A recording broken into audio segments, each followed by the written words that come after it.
درود، وقتتون بخیر. من سحر هستم. امروز یه ویدیو خیلی مفید براتون دارم. خیلی برای هماهنگی دست و پا موقع رقصیدن مشکل دارن، ولی من اینو تاکید میکنم که شما باید جدا حرکات دست رو به قدری مسلط باشی که بعد بتونی پاها رو هم بهش اضافه بکنی، یا اینکه پاها رو انقدر خوب مسلط باشی که بتونی با دستایی که یاد گرفتی مچشون بکنی. حالا چی کار میخوایم بکنیم؟ میخوایم جدا جدا تمرین کنیم. تمرین که میخوایم بکنیم امروز برای بالاتن است، حرکات بالاتنه و ما قراره اینو نشسته انجام بدیم. سعی کنید این تمرین رو با حرکاتی که تا الان از کانال من یاد گرفتید با هر آهنگی دوست دارید نشسته چندین بار انجام بدید. بریم. خب همونطور که میبینید من خیلی راحت و صمیمی و دوستانه نشستم روی زمین. وقتی میخوام یه حرکتی رو نشسته انجام بدم، فرم نشستن من مهمه. حالا این جوری که من نشستم به این شکله که پای چپم رو جمع کردم، پای راست رو گذاشتم روی پای چپ، ولی میبینید یه حالتی داره. این حالت کمک میکنه که من مسلط‌تر بتونم به چپ و راست حرکت داشته باشم. من انواع نشستن رو هم براش ویدیو درست کردم بچه‌ها. از این قسمت اگر کلیک بکنید میتونید برید نگاه کنید و یاد بگیرید. خب 9 تا فیگور قراره با هم دیگه کار بکنیم. موزیکی پلی میکنم و باش میرقصم. موزیکی قراره باش برقصیم آهنگ جان مریم از استاد محمد نوریه، ولی بی کلامشه. من لینکش هم میذارم زیر ویدیو که شما بتونید کلیک بکنید و از روی همین موزیک تمرین بکنید. استارت موزیکه.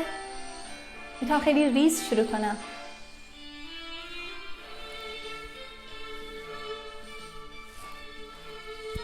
میتونم بیام پایین، بالا،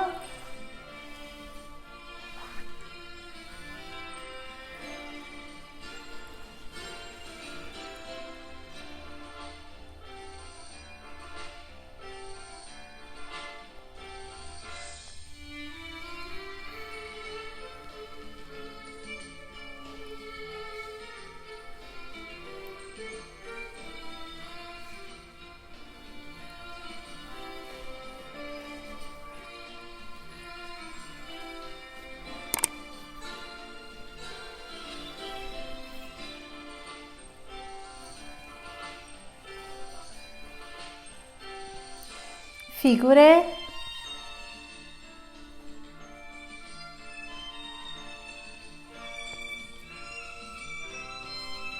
با صدای ویولون سعی میکنم هماهنگ کنم.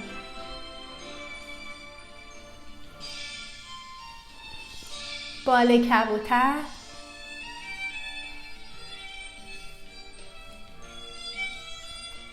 تک دست،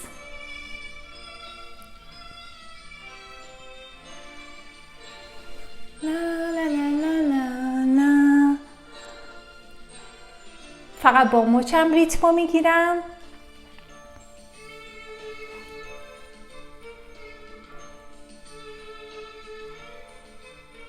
تکرار. قرینه میارم.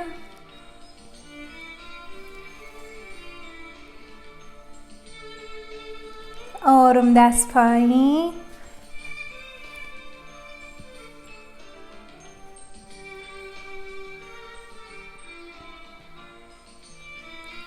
قرینه.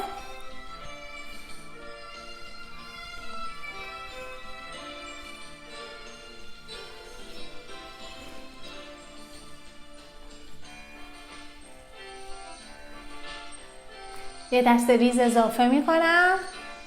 حالا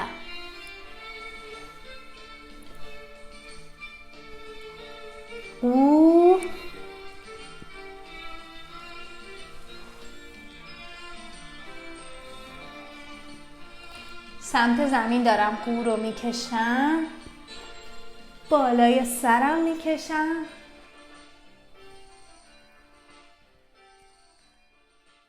خب حالا دوست دارم حرکاتی که یاد گرفتم رو سر پام بتونم برقصم، یعنی پاهارم بتونم باش هماهنگ کنم.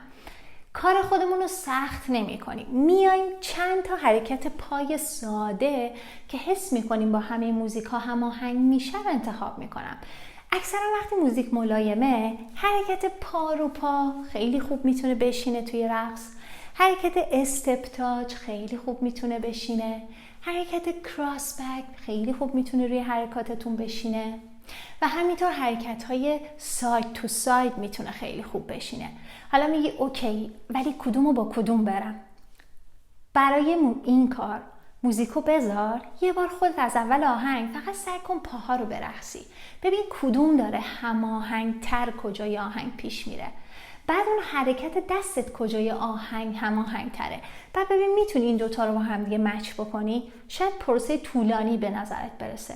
یه بار بداهه این کار رو انجام بده، بگو که برام فرقی نداره، به ترتیب مثلا میخوام استپ تاچ رو برم، فیگور 1 رو با استپ تاچ میرم، فیگور 2 رو مثلا میخوام برم، فیگور 2 رو بدون استثنا با این میخوام برم. اونجوری میفهمی که کدوم دست و پا داره هماهنگ تر اجرا میشه، کدوم دست و پا هماهنگ نیستش. خب بهتر کمکت میکنه. من الان 1 دقیقه از موزیک رو همین کارو میکنم. نمیگم دارم چی رو با چی میرم، شما خودت نگاه بکن، تشخیص بده، بعد سعی کن که انجام بدی. شاید یه جای حرکتی من رفتم تو حس کردی اصلا هماهنگ نشده، بذار یکی دیگر رو خودم امتحان کنم. پس 1 دقیقه از موزیک رو میذارم، با این 4 تا پایی که گفتم انجام میدم. پای سوزنی هم بهش اضافه میکنم چون پای ساده یه دیگه.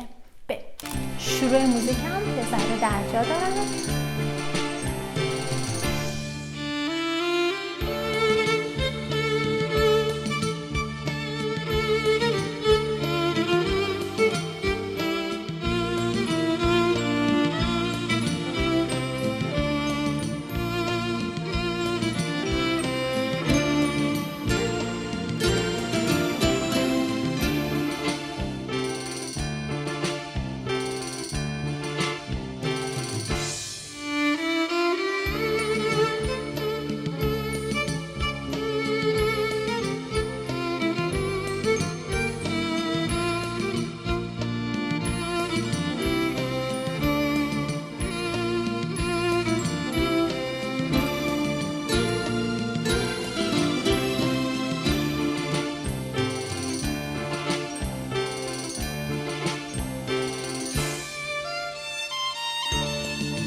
خب من الان 3 تا 4 تا حرکت پا بیشتر نرفتم.